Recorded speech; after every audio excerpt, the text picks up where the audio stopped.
She told me she'd only be out for a short while, but I didn't question her. Over the past few months, her promises had started to feel empty. That night, something inside me finally settled, an understanding that I had been avoiding for too long. When she stepped toward the door with her bag in hand, she said softly, "I won't be long."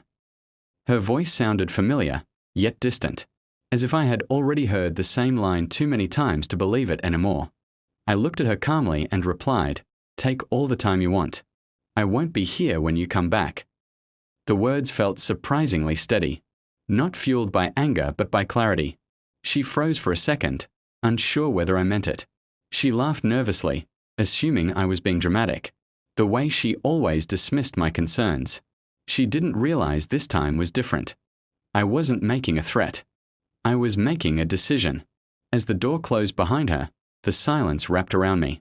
Instead of feeling abandoned, I felt strangely free. For the first time, I could hear my own thoughts without the noise of excuses and half-truths. I walked through the house, noticing how it had stopped feeling like a home. Everything seemed temporary, as if I had simply been waiting for the moment.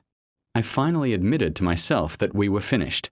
Every missed call, every unexplained night out, every smile she gave others but not me, they all came back like pieces of a puzzle I had refused to complete.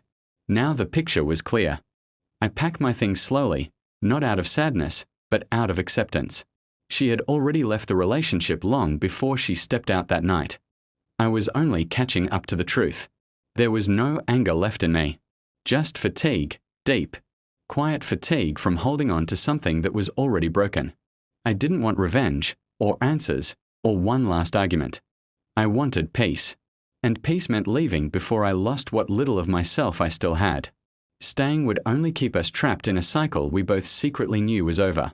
By the time I placed the last bag by the door, I felt lighter. I wrote a short note, not blaming her, not pleading, just stating that I hope she found whatever it was she kept searching for outside our walls.